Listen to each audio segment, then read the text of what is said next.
On 7, my first step is to factor my denominator. So I really can't factor the first 2,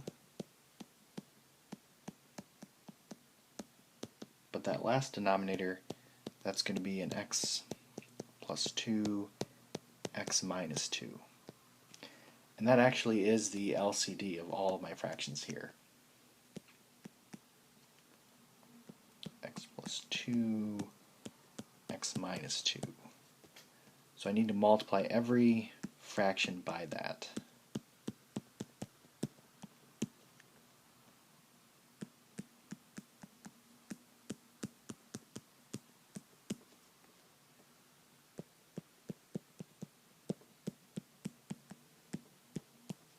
Okay, so I want to cancel out everything that can be canceled. And that leaves me with x plus 2 plus x minus 2 is equal to 4. These parentheses really aren't necessary. And now I want to combine like terms. So this will be 2x, the 2's cancel out, and that's equal to 4 on the other side. And then divide by 2 and I get 2. Now if you plug this into this denominator here, 2 minus 2 is 0. So we need to throw out this solution. It's okay in this denominator, it's not okay in this denominator.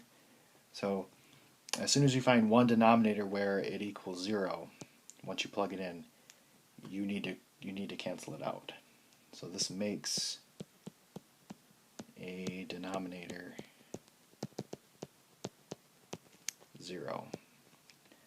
So this would be no solution, or you could put the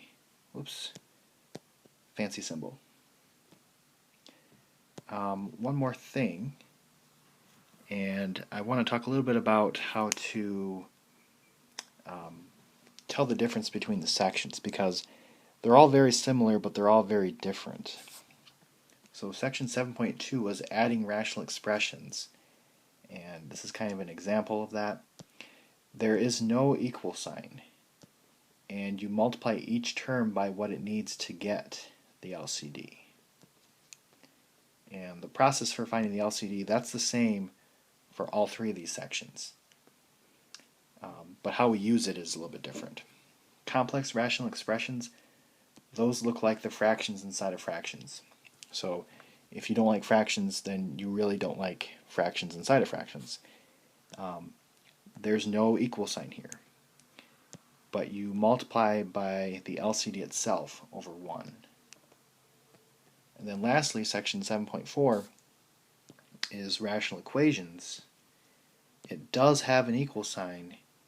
You multiply by the LCD itself over 1, and you will get an actual value, such as x is equal to 5, although you would throw x is equal to 5 out for this particular question because it makes one of our denominators 0. But still you're going to get some kind of answer, whereas in these two sections it's just a simplified expression, like your answer could be x minus 2 over x squared minus 7 or something like that. So definitely look at this chart, kind of compare your worksheets on the three sections, because when everything is kind of together on the test, you're going to need to be able to identify which type it is.